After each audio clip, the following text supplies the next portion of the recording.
皆さんこんにちは、わたたびです。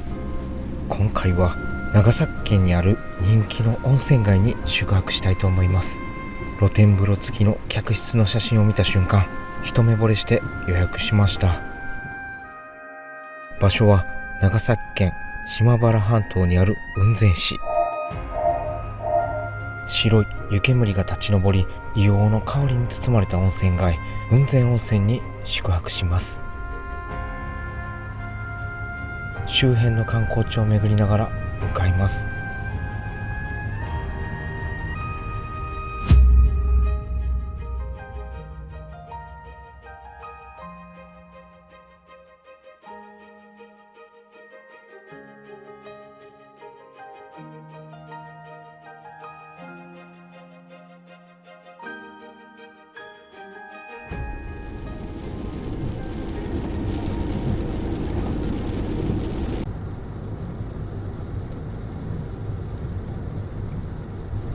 あと15分で到着します。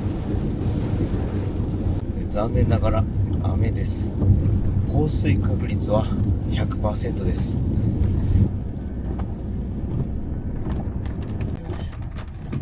真っ暗やな。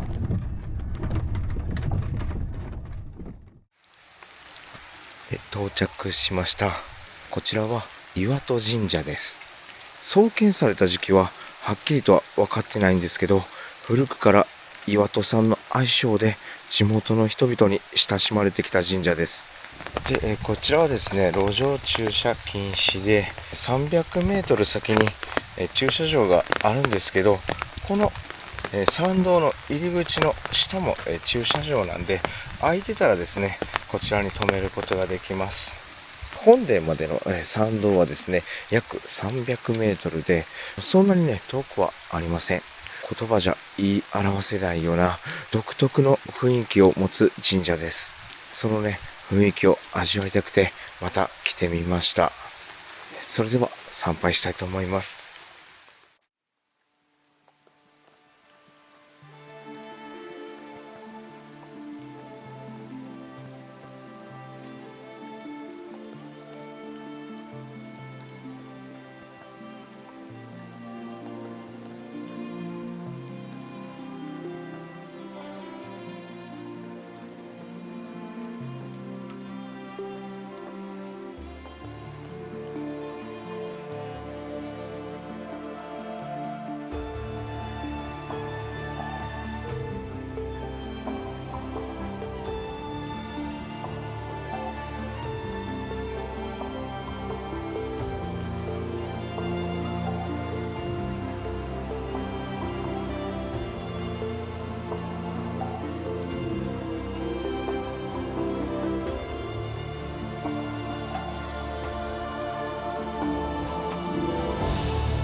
こちらが岩戸神社です。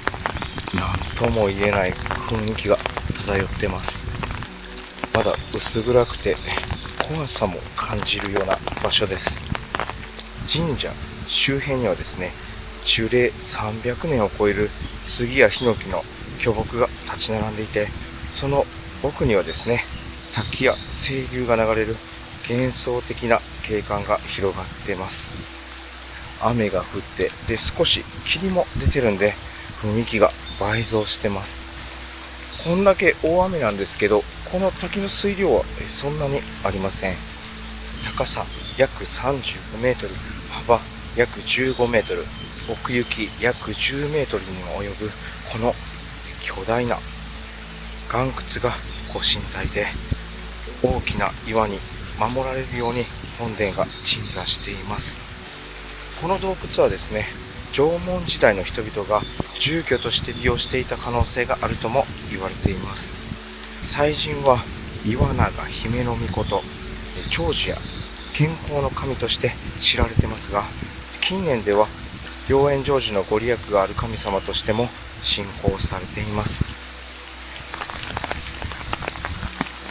こちらが本殿です。この横にはこんな感じで滝が流れてます。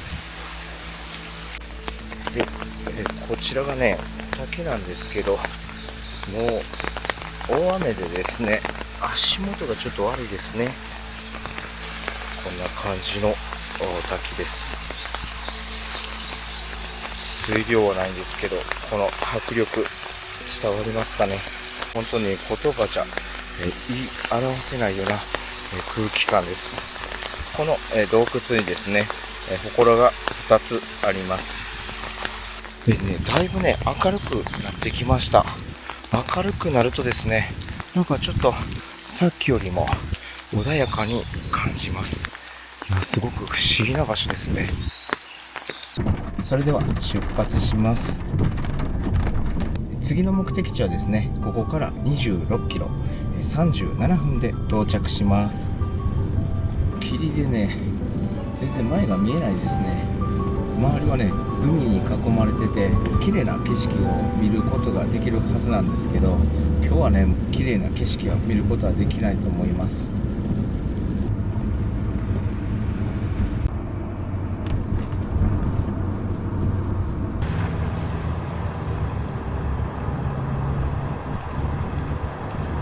ああ、ここか、合ってるか。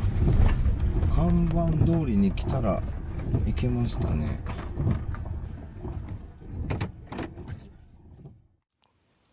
こちらはですね、殿隅公園です。この公園内に長崎県有数の規模と水量を誇る滝があるそうです。今日はですね、雨が降ってるんで大迫力の滝が見れるのかもしれません。長崎県有数の規模を誇る滝なんですけど、レビューがね、少ないんですよね。で、現在地がここですね。こっからこう歩いて滝を目指すっていう感じですね。距離がありそうですね。向かっていきたいと思います。おそらくこれがね、ルートだと思うんですけど、この道がですね、草木で覆われてます。公園なんで整備されてるとは思います。こちらで合ってるでしょうか。わ、すごく綺麗。こっからですね、滝のような音が聞こえてきました。なかなか水量がありそうな音なんですけど、これは期待が高まりますね。あ、こういうことか。あまり観光客が来たがらない理由はこれですね。かなり下っていってます。行きはいいかもしれませんけど、帰りが大変そうですね。霧に包まれてるんですけど、滝周辺の視界が良かったらいいんですけどね。こんな感じでね、遊歩道になってるんで、道に迷うことはないと思います。九州というか、この長崎県とか走ってたらですね、イノシシによる落石注意っていう看板もありました。イノシシがですね、この崖の上からね、石をね落とすそうです。わ、滝の音が聞こえてきます。こっから高低差どれぐらいあるんでしょうか。100メートルぐらいありそうですね。わー、なんか神秘的な場所です。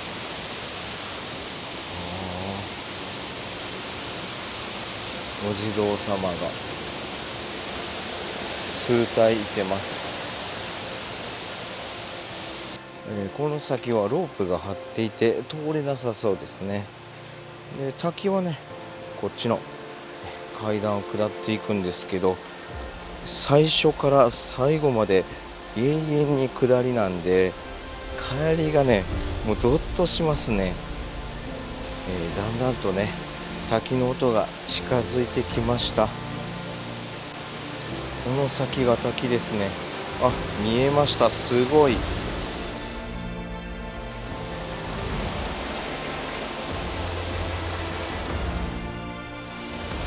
わうわうわ、すごい。こちらが滝です。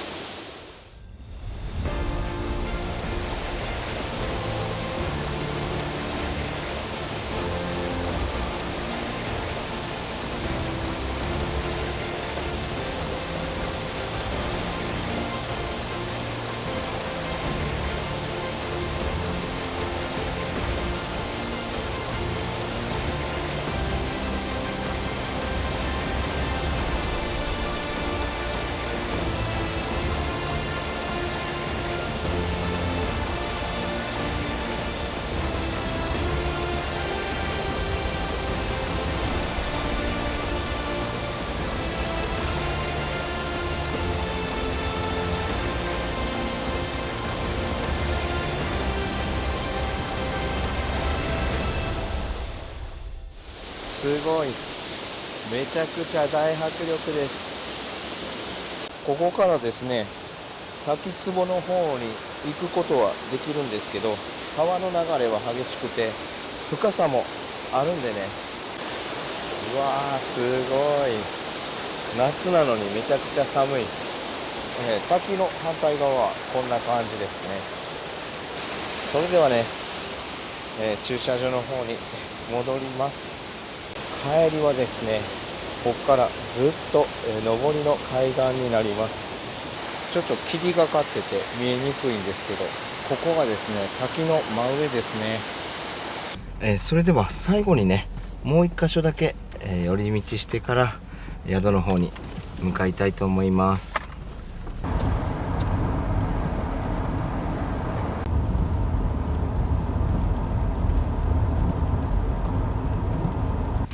流しそうめんやってんのかな。これが茶屋。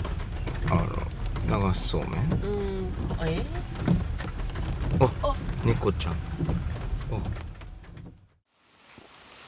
なんか駐車場の目の前には廃墟があります。これお店だったんでしょうね。このサンプルを置くショーケースが置いてあるんで。で、こちら右側にはですね、すごく綺麗なトイレがあります。トイレの反対側にですね、さっきの流しそうめんのお店ですかねがあります。ちゃんぽん、いいですね。長崎といえばちゃんぽん、そして皿うどん。今はね、営業時間外なんでしょうか。中には入れないんですけど、すぐ横はね、川が流れてて、この景色を見ながら流しそうめんを楽しめるそうです。このお店はですね、ドロップキックっていうアニメの聖地だそうです。アニメの中で、これが登場してるんですけど、そのまんまですね。はい、こんな感じです。何のアニメかわかんないんですけど、知ってる方はね、ぜひ、こちら聖地巡礼してみてはいかがでしょうか。流しそうめん以外にもですね、いろいろメニューが豊富です。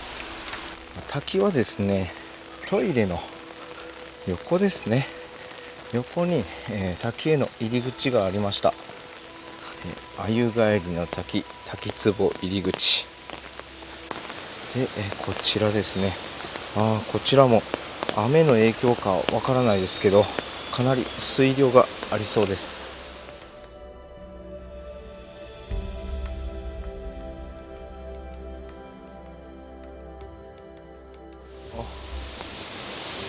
すごいね。うわー、これ雨のせいで濁ってるのかわからないですけど、綺麗だったらもっと、すごいのかもしれません。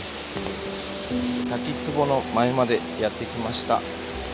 こちらがですね、鮎帰りの滝です。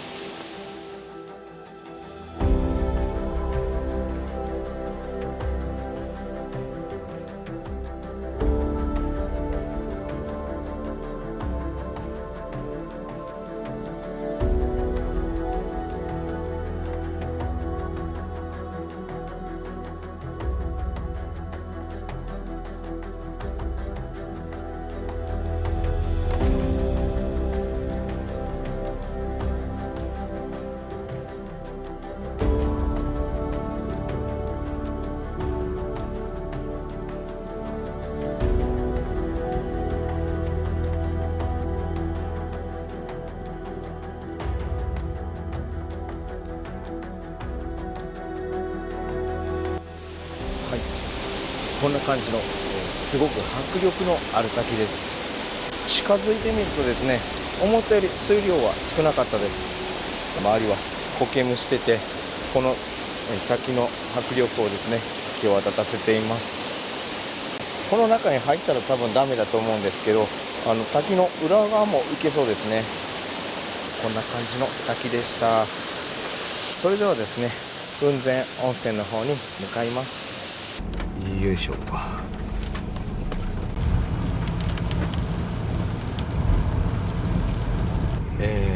この辺りが雲仙温泉ですね。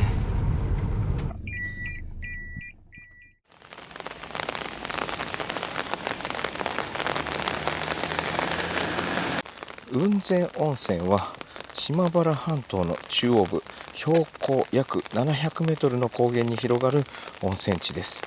開湯は1300年以上前とも言われる歴史ある温泉地で、古くから湯治場として多くの人々に親しまれてきました。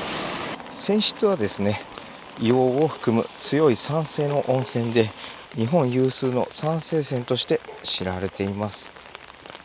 この先にもですね、お土産屋さんとか宿泊施設がたくさん立ち並んでいます。でもうこの温泉地一帯はですね、硫化水素の匂いで充満しています。うわ、すごい、グッツグツ湧いてますね。一体何度あるんでしょうか。向こうにはバス停があるんですけど、バスで来られる方も多いんですね。すごいお客さんが並んでいます。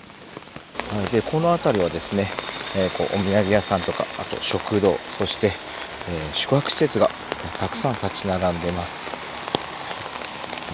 っぱ人気の観光地ですね。わ、すごい綺麗。めちゃくちゃなんか綺麗です。こちらね、温泉神社ですね。うわー、なんかすごい綺麗。でこちらは風鈴ですね。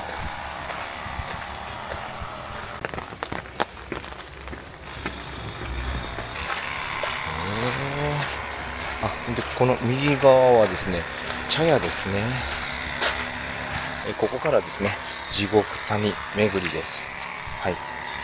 この辺ね、あんまりうろうろしてもお土産屋さんとかね、お食事どころしかないんで、ここからこの地獄谷巡りをしたいと思います。こちらには温泉卵が売ってます。卵だけじゃないですね、ラムネ、あと温泉レモネードっていうのが、あります。せっかくなんでこの温泉卵買っていきます。2個300円ですね。あれでいけなくなってますね。あらららら、どうしたんだ。土のうが積み上げられてて、で今工事してて通れないですね。以前来た時はこんな土のうとかなかったと思うんですけど、これ工事してなかったらですね、このホテルから見る眺めは最高だったでしょうね。さっきのとこがね、観光できなかったんで、こちらをね観光したいと思います。うわー、すごい。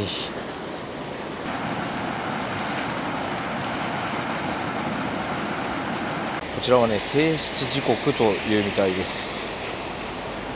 うわー、すごい。うわ、もうまさに地獄ですね。周りはこんな感じです。うわー、すごい。ここに泊まってる人も眺めがいいですね。温泉の川です。うわ、入りてー。暑くて入れないでしょうね。ここがね、無料で観光できるっていうのもまたいいですよね。地獄巡りをしてたらちょっと汗かいてきます。お糸地獄。グツグツしてますね。ここにも温泉卵が販売してます。猫がたくさんいてますね。こんにちは。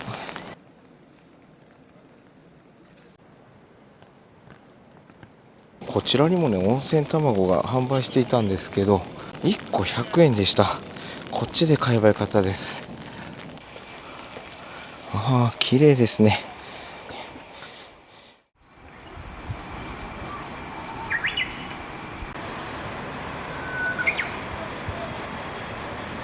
緑があって、そして湯煙もすごく上がってて、ここからの景色が一番綺麗です。あの旅館に泊まるのがね、一番景色がいいのかもしれません。猫ちゃんが来ました。こんにちは。かわいいね。こんにちは。おーい。ちっちゃいね。なんでそっち向くの？それではね、ちょっとこの買った温泉卵を食べて宿に向かいたいと思います。今日泊まる宿はですね、もうすぐそこです。さっき買ってきた温泉卵いただきます。めっちゃ綺麗に剥けます。おお、硫黄泉で作った温泉卵って本当に美味しいんですよね。それでは宿に向かいます。もうすぐそこですね。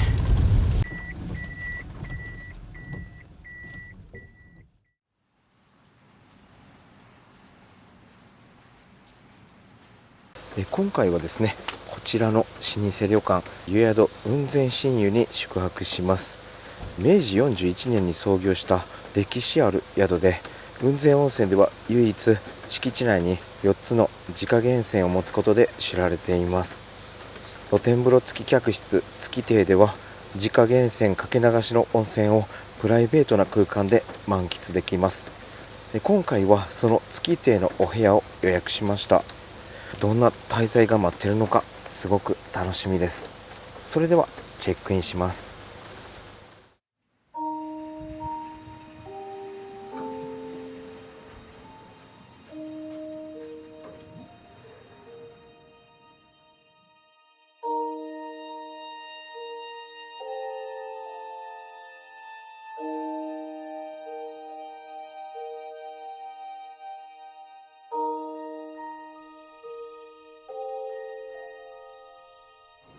玄関側から入って、この左側がフロントです。で、こちらにですね、カフェコーナーがあります。こちらではですね、このコーヒーがですね、無料でいただけます。こちらがラウンジですね。気のぬくもりを感じれる空間です。この反対側がですね、お土産コーナーです。雲仙温泉や長崎のお土産がたくさん並んでます。で、今日宿泊するお部屋はこちらですね。ここは1階になるんですね。で、地下1階が庭園露天風呂、衣笠の湯、そして花椒の湯っていうのがあります。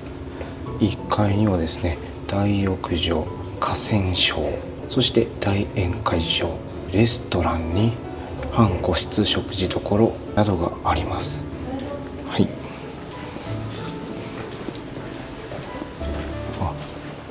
温泉の匂いがすごくします。いや、もうなんか迷路ですね。迷ってしまいそうです。で、この真正面がですね、朝食会場で、こちら右に行くとですね、客室と男女入れ替え制の温泉があります。ここを上に上がると大浴場があるみたいです。こちら家族湯ですね。で、今回泊まるお部屋はこの下ですね。はい。こちらに月亭と書いてあるんですけど、月亭のお部屋が並んでいます。月亭のお部屋が4部屋並んでいます。ここは1階でもなく地下1階でもなく、その間になります。ちょっとややこしいですね。今日宿泊するお部屋はこちらの111号室になります。それでは見てみたいと思います。まずこちら玄関ですね。こちら扉入ってすぐこんな感じですね。で、目の前には湯かごがあります。湯かごには特に何も入ってません。はい、ですぐこちら洗面台ですね。ドライヤーと、あとこちらに歯ブラシと綿棒とコットンがあります。カミソリとかヘアブラシはですねフロントにあります。洗面台の横がこちら、おそらくトイレですね。はい、こんな感じのトイレです。なんかモダンみたいな感じですね。でこちら玄関入って右側に扉があります。よいしょ。クローゼットですね。こちらに羽織があって、このタンスにですね浴衣が入ってます。はい、正面がお部屋です。よいしょ。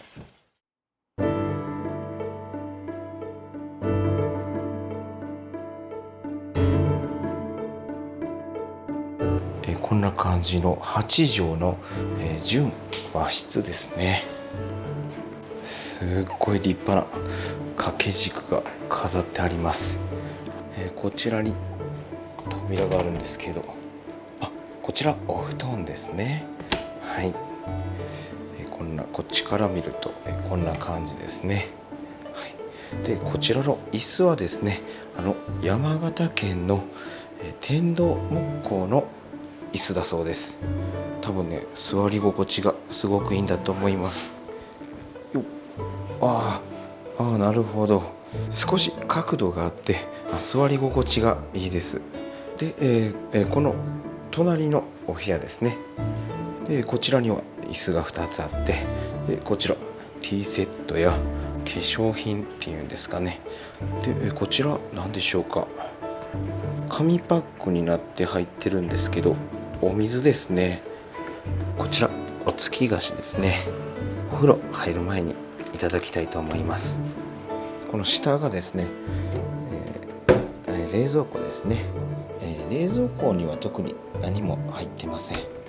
で、この横にですねベッドがあります。シングルぐらいの大きさですかね。はい、ここは寝室ではありません。寝るときはですねこちらの畳の部屋にですね布団を敷いてくれます。ちょっと休憩するのに使用するお部屋みたいです。こちらにもテレビがあります。いやこれ贅沢ですね。ここに寝転びながらここでテレビを見れるんですけど、この枕元にもですねエアコンがあるんで、こんな小さな空間なんですけどかなり快適に過ごせます。お部屋はですねこんな感じで非常にシンプルな和室なんですけど、露天風呂付きなんですよね。でこの障子の向こうが露天風呂なんですけど、見て驚きました。それではね露天風呂のお見せしたいと思います。よいしょ。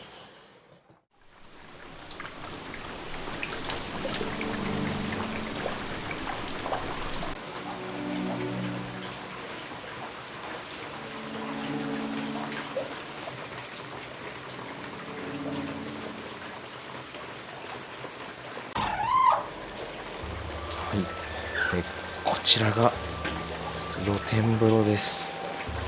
すごいこっちから入るんですけど、こっちに階段があります。階段を降りるとすぐ浴槽があって、この左側にですねシャワーがあります。でこの浴槽の目の前はですねもうすぐ池ですね。お風呂の真横に池があるのは初めてですね。今日はね残念ながら雨なんですけど、このしっとりした感じもいいですよね。雨の音を聞きながら入る露天風呂も最高だと思います。でシャワーはこんな感じですね。はい、こちらの静音はですね43、4度に設定してあるとおっしゃってました。なのでもし暑かったらですねこちらで加水することができます。もちろんこちらの温泉は源泉かけ流しになります。フマキラーって書いてるんで虫除けかなんかですかね。露天風呂なんでねどうしても虫が寄ってくるんですけど、これで退治できるんでしょうか。温泉がですね河川省というね入れ替え制の、温泉があって、で、地下1階にですね男女別の大浴場、内風呂、露天風呂があります。1階にですね、家族風呂があります。こちら先着予約制の50分2200円で利用できるそうです。最終は22時で、朝は利用できないそうです。夕食の時間が一番早くて18時からだったんで、18時にしました。で、朝食がですね、7時から8時半の間で、1階のレストランですね。で、主にですね、1階、2階で、地下1階にですね、カフェコーナーとか、あとラウンジ、そして温泉などがあって、3階から5階は全て客室になります。夕食の時間までまだ時間があるんで、大浴場に入りに行きたいと思います。で、大浴場をですね、撮影できないんで、自分一人楽しんできます。2階のお風呂はですね、今日は女性専用になってます。で、明日の朝、男性専用になるんで、まず地下1階の大浴場に入りたいと思います。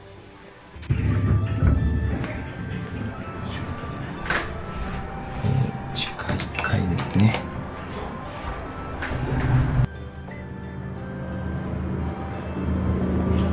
はい、地下1階のお風呂はこんな感じですね。こちらに男湯、そして向こうが女湯になります。はい、それではね、楽しんでいきたいと思います。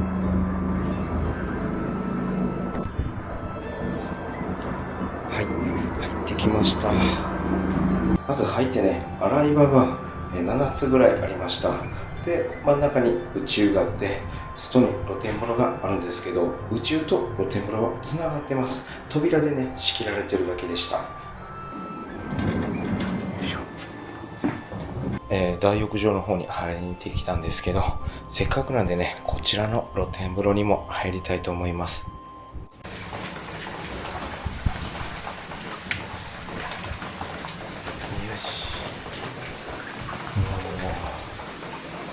いいですね。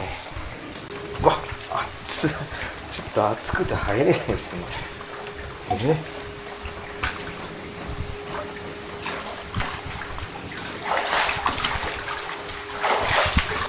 これかき混ぜたらですね、湯の花が舞いますね。うわ、すごっ。ほら、そこまで見えてたんですけど、濁り湯になりました。混ぜてもちょっと入れそうにないんで、少しもったいないですけど加水します。ようやくね、入れるぐらいの温度になりました。10分ぐらいかかりましたね。源泉かけ流しで入らないともったいないって思う方もおられると思うんですけど、人間だったら入れないほどの暑さでした。60度とかそれぐらいあったんじゃないですかね。よいしょ。めちゃくちゃ気持ちいい。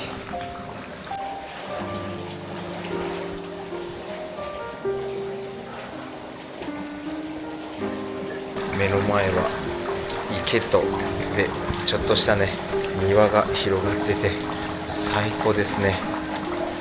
この雨もまたいいですね。大浴場もすごく良かったんですけど、もうこの部屋風呂だけで十分です。この温泉がですね、客室についてるっていうのは本当に素晴らしいですよね。この景色だけ見るとまるで客室とは思えないです。今日はこの部屋風呂をふやけるぐらい楽しみたいと思います。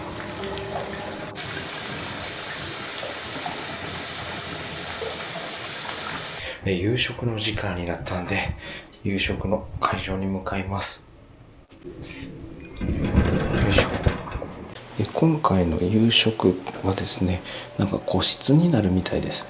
2階のですね、弥生というお部屋で今晩はいただくそうです。はい。歌ってる。よいしょ。お、すごい広い。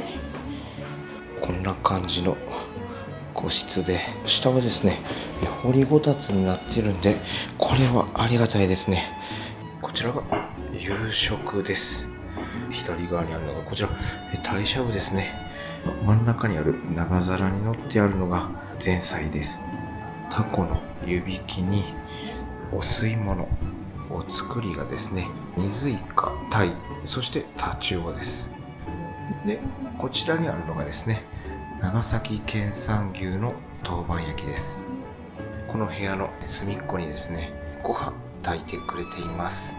こちらタイの炊き込みご飯だそうです。はい、少し時間がかかるそうです。いただきます。こちらはですね、しそジュースですね。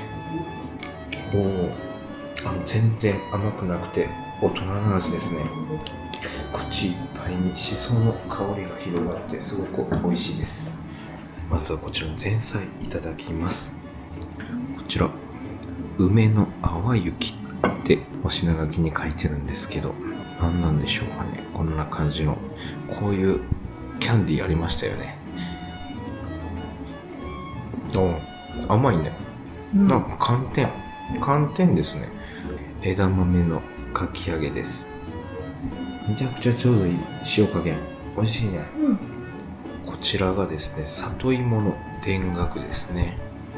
緑色のソースがかかってて、少しね、なんか炙っている感じがあります。いただきます。お味噌やね。ソースは緑色なんやけど、何やったっけ、何かのソースってちゃんと聞いてなかった。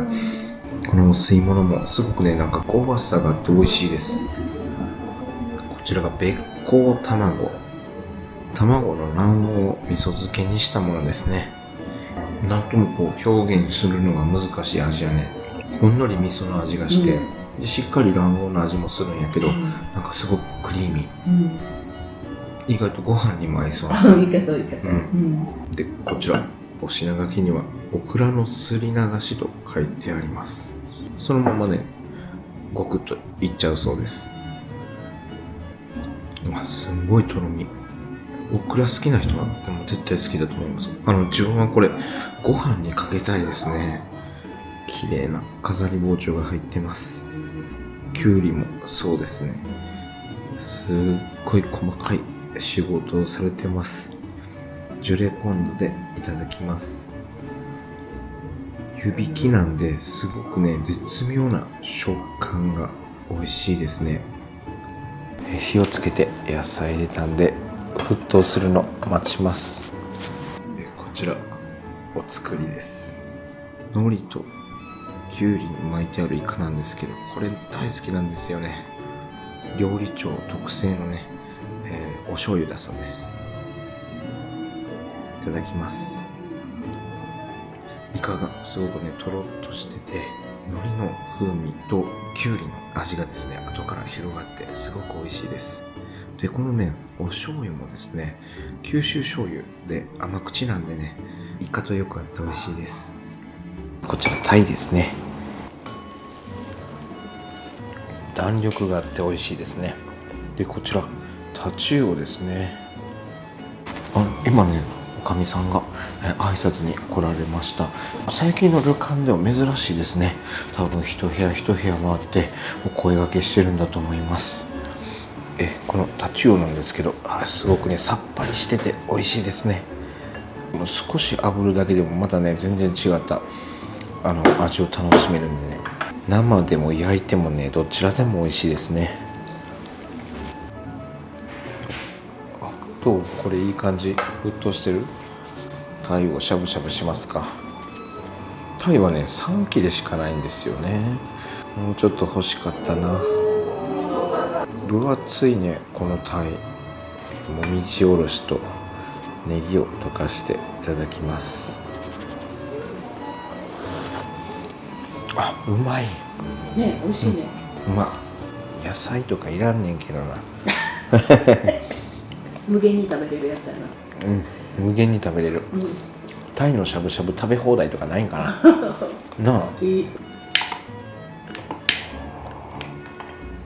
で、こちら冬瓜の重ね蒸し。湯気が立ってます。あっち持てないぐらい熱いです。これなんなの？お肉かな。お肉。確かにちょっとお肉のような感じもします。お肉やね。お肉結構肉々しいね。これ火つけてたの忘れてました。ほら、意外となんか火力弱いね。こちらが最後のお料理で、長崎県産牛の豆板焼きと、でこちらタイの炊き込みご飯、そしてお味噌汁にこちら香物ですね。タイのいい出汁が出てるね。美味しいわ。もうそろそろいいですかね。どうでしょうか。美味しそう。めちゃくちゃ分厚い。いただきます。待って、ちょっと一旦ご飯かき込みたい。いや、これは美味しい。このね、タレが少しね、酸味が効いてるんですかね。なんかちょっとドレッシングのような感じでもあるんですけど、このお肉の旨味を引き立てて本当に美味しいです。で、少し酸味があるんでね、この油は乗ってるんですけど、これにつけて食べるとしつこさは全く感じません。こちら最後のデザートです。こちらカステラなんですけど、料理長手作りのカステラで、卵白を使用して、作ったカステラなんで、真っ白ですね。でこちらには金柑の甘露煮もあります。すごいふわふわしてる。カステラ自体は全然甘くないね。そうで、これをクリームをつけて食べる。ヨーグルトやね。すごい美味しいね。ごちそうさまでした。ごちそうさまでした。本当にね、美味しかったです。正直ね、量が足りないのかなって、すごく不安に思ってたんですけど、タイの炊き込みご飯がですね、量が多くてですね、お腹いっぱいになりました。苦手な料理はなかったですね。いや、本当にね、忖度なしで美味しかったです。料理を運んでくれる方も親切丁寧で良かったです。それではね、部屋の方に戻って、心ゆくまで温泉を楽しみたいと思います。よいしょ。よいしょ。これを、乗せる。こうか。これでね、部屋でゆっくり飲みます。めちゃくちゃいい感じに日が暮れてきました。外はね、まだ少し明るいんですけど、この、中庭の方がライトアップしてすごく綺麗です。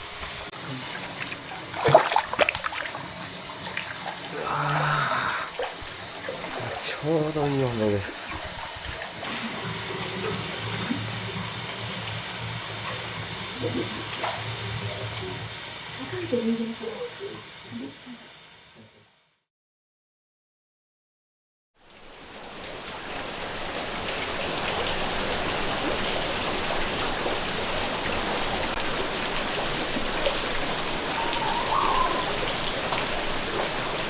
おはようございます。いや、昨日お風呂入ってちょっとね、布団に横になったら一瞬で寝ちゃってました。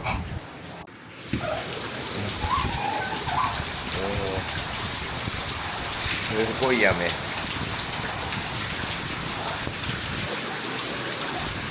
雨ですね。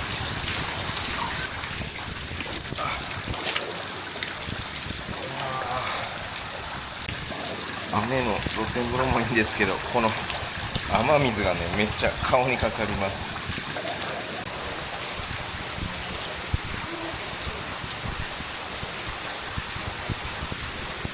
いや、めっちゃ雨すごいな。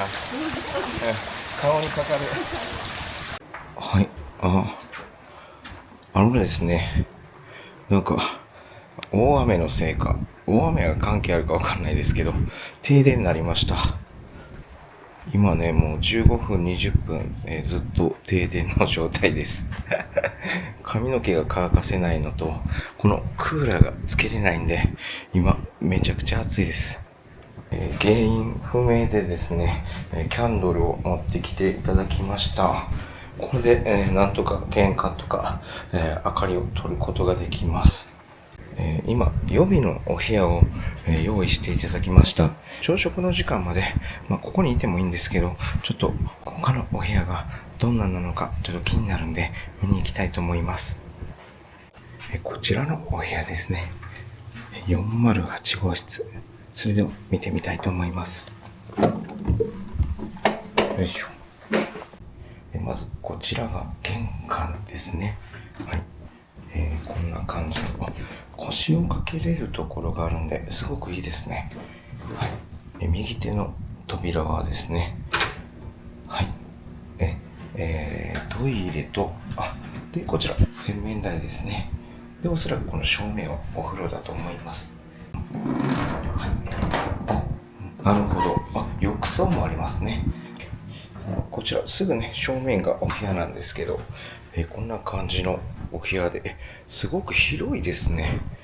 こちらベッドなんで、今自分が泊まってる部屋よりもですね、なんか居心地はこちらの方がなんか良さそうですね。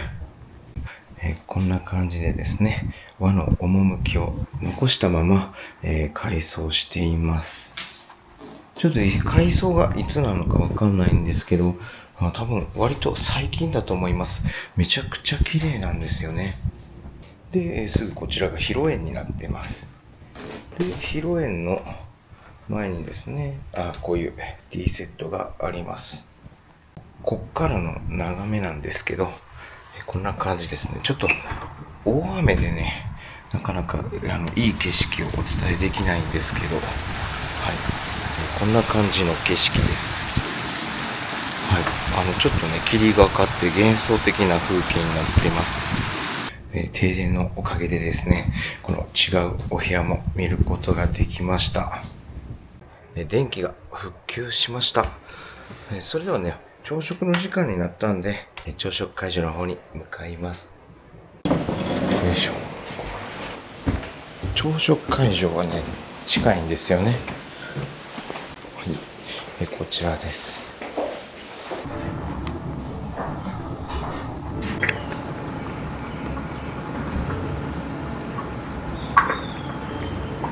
いただきます。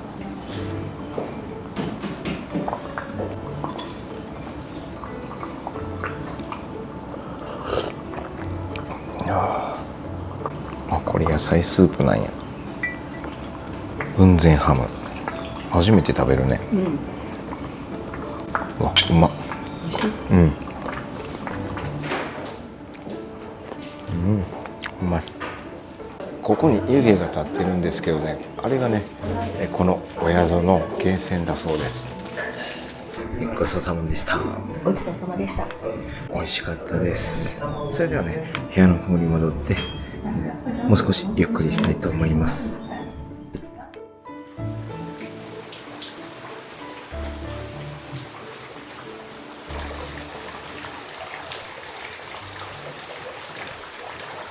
朝食食べて、そしてこちらの露天風呂も楽しみました。そろそろチェックアウトするんですけども、こちらの気になる宿泊料金のご紹介します。こちらはですね、月亭という露天風呂付き客室になります。料理の、プランがですね、鯛しゃぶ懐石、基本の懐石プランになります。1泊2食付き、大人1名25,918円でした。こちらはですね、楽天トラベルの毎月5と0のつく日は 5% から 20% オフのキャンペーンがあります。そのキャンペーンを利用して25,918円でした。もともとね、3万円ぐらいなので、それでもね、十分お安いかなと思います。料理のプランはね、たくさんあって、鯛しゃぶ以外にもですね、プラスアワビのしゃぶしゃぶを、つけれたりですね、あとはアワビと、長崎県産牛であったりですね、いろんな、プランがあります。でも今回は一番お安い、基本の懐石プランでこの料金でした。ちょっとね、停電したり、するハプニングはありましたけども、その後の、宿の方の対応も、すごく素晴らしかったです。はい。なので、満足のいく滞在をすることができました。満足というよりも大満足でした。お料理もね、すごく美味しくて、この純和風のお部屋も、すごくいいんですけど、やっぱりなんといってもですね、こちらの露天風呂が本当に最高でした。目の前には池、そしてね、庭があって、この緑を楽しむことができます。お風呂の真横のこの木なんですけど、もみじなんで、もしかしたらですね、紅葉を楽しめるのかもしれません。で、もう宿から出てすぐですね、お土産とか、あとお食事処などたくさんありますし、少し降りればですね、この海が広がってて、滞在プラス観光するにもいい場所なのかなと思います。少し降りたところにもですね、小浜温泉とか、本当にね、いろんな観光地があるんで、おすすめです。もし気になった方はね、雲仙温泉の方に訪れてみてはいかがでしょうか。それではね、チェックアウトします。よいしょ。はい、チェックアウトしてきました。大雨ですね。今回は長崎県雲仙温泉にある雲仙新湯の方に宿泊してみましたが、いかがだったでしょうか。本当にね、こんな感じで観光地もたくさんあって、お土産どころとかね、食事どころもたくさんあって、すぐそこには雲仙地獄もあってね、すごく楽しいところなんで、気になった方はぜひ訪れてみてください。それではまた次の動画でお会いしましょう。最後までご視聴ありがとうございました。